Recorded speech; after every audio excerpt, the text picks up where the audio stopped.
Which creepy urban legend turned out to be true? When I was a kid, my dad would take me and my brother to High Rock.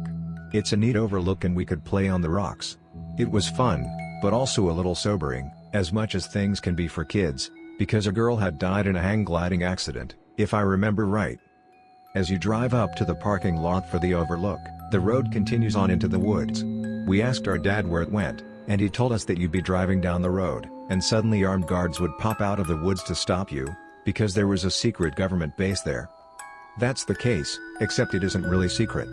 It's Raven Rock, which is a nuclear bunker that can act as a remote Pentagon, if the country is attacked. Cheney went there during Sept 11, while Bush was taken somewhere else. You'll be detained if you trespass on the property. I went back to High Rock a few years ago while visiting family, and while hanging out at the overlook a truck of teenagers showed up. They asked if I knew what was up the access road, and I told them Raven Rock and not to keep going because they'd be detained. They decided they wanted to check it out anyway. An hour later, when I left High Rock, those kids had not come back yet, so I figured they were getting their asses chewed out by a soldier. Fun fact, Raven Rock is the headquarters of the Enclave in Fallout 3. Got super lost in a nighttime rainstorm on my way to Waynesboro about 15 years ago, wound up driving up to the gate at Raven Rock. I wasn't detained per se, but they did bring into the guard shack thingy and looked through my station wagon pretty thoroughly while they gave me directions back the way I was intending to go. I, of course, didn't know what the place was and only discovered its name and purposes after Google mapping it when I got home. MKULTRA. The CIA was experimenting with drugs to attempt to mind control people. One of the children was filmed numerous times, performing sexual acts with high-ranking federal government officials, in a scheme set up by Cameron and other MKUltra researchers, to blackmail the officials to ensure further funding for the experiments. It's not just that experiment in which the government gave drugs to unsuspecting citizens. Most documents were destroyed, but if this wasn't, just imagine. Edit. Since many people asked, it's from In the Name of Science, A History of Secret Programs, Medical Research, and Human Experimentation by Andrei Galisek. Also, the documents that survived were supposed to be destroyed, but some files ended up in the wrong pile somewhere and weren't shredded. I can't even imagine all the stuff that was in the documents they destroyed. When I was young living in rural Ontario, we were told as children not to wander too far into the forest, saying that a monster would get us and we wouldn't come home. If anybody knows who Rockdario is, that actually turned out to be painfully true.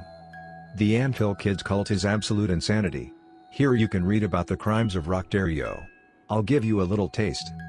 However, Dario's pièce de resistance came when one of his followers complained of pain in the abdomen. Dario forced her to undress, laid her on the kitchen table, punched her in the stomach, performed an enema by shoving a tube up her rectum and filled her up with olive oil. Then he cut her stomach open, ripped out parts of her intestines with his bare hands, and he forced another member to stitch her up. Then, he shoved a tube down her throat and made the other women blow air into it. Unsurprisingly, the woman died the next day. Of course, Dario as a prophet had the powers of resurrection. This resurrection consisted of drilling a hole in a dead woman's skull and having every male member ejaculate into it. The woman remained dead. Besides these types of operations, Rock had a number of often very sexually violent punishments. Personally, I think the punishment and torture of Gabrielle Lavallee at the hands of Rock is the most sickening, not for the faint of heart. It took the near-death experience of Gabrielle Lavallee to bring to light all these horrible crimes against humanity. Gabrielle had endured blowtorches held to her genitals, 8 of her teeth taken out, and a hypodermic needle breaking off in her spine. She had tried to escape, but could not live without the cult and went back. Rock took this as a good reason to cut off one of her fingers, nail her hand to a table and amputate her entire arm with a hunting knife. Of course, Gabrielle did not see this as enough reason to actually leave. It took Rock amputating parts of her breasts and smashing her head in with an axe for her to actually flee and contact the authorities. The woman remained dead. Glad they clarified. This is, thankfully, a somewhat more light-hearted urban legend than a lot of the posted ones so far. So, I'd heard several times from friends and whatnot hearsay tales about this creepy, near-mythical shoe licker who resided in the Tampa area.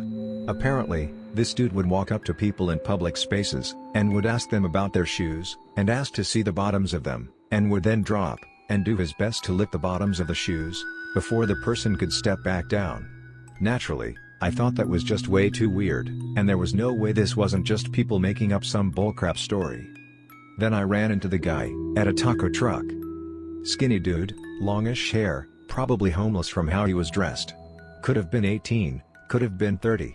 Walks up as I'm waiting for what turns out to have been the best taco I've ever had in my existence, a cochinita pibil, for the curious, and asks about the shoes I'm wearing. I just finished performing, and was still wearing some Doc Marten boots, and was more than a little soused. He asks if he can see the treads or something like that. I'm all confused and am like, sure, why not, and he drops to the floor, grabs my boot, and starts licking away at the sole. I yelled at the dude, sort of kicked at him, and he scampers off. Weirdest ducking interaction ever. Edit, Veil. My highest Reddit comment is about a creepy homeless dude who licked my shoe while I was drunk and waiting for a taco. Fantastic. In my hometown, there was a local legend about a man who would sometimes be seen having sex with trees. Some called him Mr. Woodcock, but he was more commonly known as the Tree Shagger. I know it must be nonsense, but one night a friend and I were out, walking his dog along a narrow, tree-lined lane. We heard a grunting sound from the undergrowth, and there he was. He was wearing a long overcoat, which had wrapped around a poor innocent tree, and he had his trousers around his ankles as he defiled the shrubbery with a flagrant disregard for splinters. Considering all the animals, children, and adults that get molested by duck whistles all the time, I'm glad to hear of just one pervert who molests trees instead. I went to a university near Valley Forge, Pennsylvania. It used to be a POW camp and a military hospital, before the college bought the entire property for $1 in the 1960s, since there are really only 3 universities near Valley Forge, Pennsylvania. It will not be hard to deduce which college it was. Lol. Anyways, there was a rumor that underground tunnels, and all sorts of stuff was left abandoned, in the abandoned sections of the college. Sure enough, it was true. We found a tunnel hatch under our carpet in our dorm room, 2 hatches on the first floor, furthest most first floor dorm room of each building. It was literally like stepping into 1945. Everything was preserved down there and the tunnels were massive. We eventually ended up in an underground garage, where there were 4 Jeeps parked, but all the tires had dry rotted. We realized this was actually beneath our soccer field. Anyways, the tunnels lead to the cafeteria, the admin building, every dorm, and then an old abandoned section of our campus, that we had no way of entering topside. We soon realized this was the hospital/morgue. When we got out of the tunnels, and walked the floor, it was still like 1945. All the hospital beds were still there, the surgical curtains were still there. Hell, even the tools, like the scalpel, saw, pliers, etc., were still on their trays. It was like everyone all of the sudden up, and left, and nothing had been moved since then. The morgue still had its slabs, and sometimes we would dare each other to slide in there for a period of time. But yeah, it was an urban legend on campus, until 3 of us decided to risk expulsion to see if it was true. And it was. That there's something making people disappear in our area in Nevada. As a kid it was more so they were hinting at aliens. Then as we grew up, the disappearances have been a little too eerie, and it's been suspected that there's investigations that have been going on as to whether or not there's a serial killer in our area. Here's an article on it. I carry a firearm when traveling through and don't stop until I get to the cities. If you guys are ever coming through, just don't stop for anyone, especially after the darkness sets in. Well, that's not terrifying at all. The Griggstown Cow. A supposed ghost cow that wandered New Jersey. It was said to only appear on foggy days, and would disappear soon after. Local authorities discounted reports of the ghost cow, of course, as there had not been any dairy farms in that area for decades, and no one was missing any cattle nearby. Then in 2002, a very old and arthritic bull, which matched the description of the ghost cow, was found stuck in a ravine. The old bull was unable to climb out of the ravine on its own, and, due to the animal's poor health, local veterinarians decided that euthanasia was the best option. The cow must have escaped a dairy farm, and lived in the wild for decades, and avoided humans all that time. It's assumed that the bull was seen during fog, because it couldn't see people coming as easily. How old is the legend? The average lifespan of cattle is only about 20 years, so if the story is older than that, it's most likely not just that one bull. Source: I grew up on a farm. I can't find me any original sources, since page was purged from Wikipedia, but most articles suggest that the first sighting was in 1972, they continued until the bull was found in 2002, and then stopped completely after that. I don't know if any cow can live to be 30, but the animal found in 2002 was definitely very old and weak. It stands to reason multiple cows could have escaped, and helped perpetuate the legend, but as far as I know only one was found. It stands to reason multiple cows could have escaped, and helped perpetuate the legend. Or maybe the ghost cow lured a real cow into the ravine, so people would leave it alone. Takes off glasses dramatically, my god. I live near a lake, and there was an urban legend that there were huge lake monsters near the hydroelectric dam. Most people thought it was just some fisherman's tall tales. We all guessed it was just a twist on the classic The One That Got Away. Turns out, divers went into the water behind the dam for a routine inspection, to see if there was any damage after months of heavy flooding in the area. Apparently, one of the divers got too close to what he originally thought was a large moss-covered rock/boulder until it moved, and tried to latch onto the diver's arm. Apparently there are plus/minus 200 pounds catfish behind the dam, which thrive on the dead fish that go through the hydroelectric portion of a dam. The agitated water makes it easier for the large catfish to breathe, and grow past what is commonly found in the area, and the lack of fishers, as all commercial fishing is banned for at least 1,000 meters, means these fish are truly free to grow to truly enormous sizes. Ever hear the advice, when traveling to, insert non-first world country, always use an official taxi, otherwise you might get kidnapped? Well, I have a friend who this happened to. He was traveling around Central and South America, and landed in Peru. He was trying to improve his Spanish, so he was bargaining with all the taxistas after he arrived to the airport as practice. After failing in his negotiations with a number of taxistas, he finally found someone who would take his lowball fare, an unmarked taxi. So he was just chatting with the taxista, not paying much attention to the road, eventually noticing that they were getting more and more rural. Just as he was about to say something about the route, the taxista pulled over and like 6 or 8 guys jammed in the car, and then they drove off like a bat out of hell. My friend couldn't believe that this taxista, who seemed really nice, was actually pulling this on him. After a while, they pulled over and tried to push him into the trunk. Fortunately, my friend is super strong and they couldn't force him in the trunk, so they pushed him back in the back seat. They drove off, and my friend was able to finagle the door handle open from the back seat. Then he wedged himself half out of the car as they were speeding off, with one hand on his backpack. I know, forget the stupid backpack. The men shouted to the driver, "Faster, faster." In Spanish, of course. So my friend gave one final tug with his backpack and flew out of the car.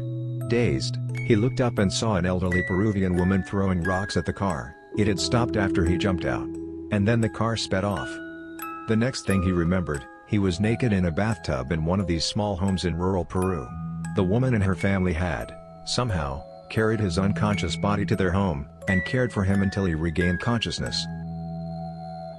Oh man, I have one. When I was teen there were rumors of Snowsuit Man. A dude that used to wander the big park in my city at night, in the summer, in a snowsuit all done up from head to toe, hood and everything. It was rumored he used to ask people walking through the park to beat him up. I know, pretty outrageous, right? One night a bunch of us were chilling in said park being teens, smoking weed and goofing around. All of a sudden in the distance we see a person. It wasn't unusual to see other people in the park, even in the middle of the night like this. What is unusual is that you could see the person was dressed in white from head to toe. As he got closer a silence fell over all of us as we realized, holy ducking crap, that is a person, in a goddamn snowsuit. We were terrified and amazed all at once. He sat on a bench a little down the path from us. Just sitting there. One of my more adventurous, or stupid maybe, friends went over. Sat on the bench a bit, then came back over. Snowsuit Man didn't ask to get his ass kicked like we heard. In fact, he didn't respond or even acknowledge my friend's presence. He did apparently smell absolutely awful. It was obvious, my friend said, that he didn't take that thing off. And crap and piss in there, as evidenced by the massive stains he saw when he got closer. So there you go. While not exactly like we heard, unless it wasn't a night he felt like getting beat up, the ducking Snowsuit Man exists. There were abandoned tunnels below my town. A large part used to be a self-sustaining mental institution covering several square miles. Everyone talked about them, but no one ever talked about actually being in them. Went spelunking in the woods and found an old maintenance shack. There was a basement that was flooded. Went back a couple years later when there was bad drought. Basement has a rusted door leading into said tunnels. Nothing special, and no escaped crazy people. In my hometown there were rumors that there was a fallout bunker underground. There were supposed to be tunnels from the schools, and various other locations all leading to this bunker. In grade 12, I had a teacher that has been working at that school for basically forever. One of the students asked him if there was a tunnel from the school to a fallout bunker. He confirmed there was. He even took us down into the basement past the boiler room to the entrance. It was boarded up. Apparently it was built during the Cold War. My high school has these too, and in 12th grade our teacher took us down there to show us. It was a long tunnel that connected to the elementary school across from our school. Along the tunnel there were rooms off to the side that were locked. This is a very recent and local story, as it happened at a middle school that I used to attend. There was this janitor, though he actually left when I was still at the school, and substitute bus driver at our school that everyone loved. He would give all of the kids candy, and show them around the areas of the school that kids weren't supposed to go, like the boiler room. I even heard that he ate dinner at a kid's house once. Even after he left the school, he would still visit, sometimes just say hi to the kids. There were always some jokes that he was a pedophile, but everyone at the school loved him and thought that he was a great guy. Recently he was arrested for having thousands of pictures and videos of child porn. Makes things pretty weird in hindsight. Edit. Since there have been so many responses by people saying that they experienced similar or almost identical stories, I decided to make a subreddit, r/creepyjanitorstories. Edit again. Here's a link to an article on it so you know I'm not joshing ya. It's even got an interview with his mother. We had an older couple that would come into the store I worked at when I was 15. They clearly had mental development/mental health problems, and the rumor was they were siblings, and the two teenage girls with them were their children. About 5 years later, I'd find out someone had called the state about them, and turns out, from what I remember, to be mostly true. The parents were apparently the result of incest and they carried on the family tradition, as it were. I think the state removed their daughters, and put them in state custody, since they weren't able to take care of themselves, and I don't remember what happened to the parents. I understand the McPoyle bloodline is very strong. The man that worked in a law firm on the 24th story of a building. As a running gag, he would tell everyone that the windows in the building were unbreakable, then proceed to run at one of them full force. Once, he did it and the glass didn't break, but the window popped out of the frame, and he fell to his death 24 stories. I saw this on an urban legend show when I was a kid, but found out later that this really happened in my city, Toronto, Canada. My boyfriend works in the same building, and rumor has it that the man that landed on a concrete bench at concourse level, a woman and her child had just been sitting there minutes before his fatal plunge. Yeah, my mom worked in an office adjacent to where he fell to his death. Everyone was sent home early in all of the buildings around it. Apparently, he had been doing this stunt for quite a while with the tour groups, and the problem was that he always used the same window. Each time he did it, he was weakening the window until it just couldn't take it anymore. Freddy Krueger is based on a real story. Hear me out. There's a small ethnic group local to Southeast Asia, the Hmong people. They've been oppressed for years by various countries, so they fought with the US during the Vietnam Civil War. As you know, we lost, and the North Vietnamese were gearing up to kill the Hmong people who had fought for the Southern Vietnamese. So the US airlifted a bunch of Hmong families to the US, primarily in California and Minnesota. One of the recent immigrants was a young man.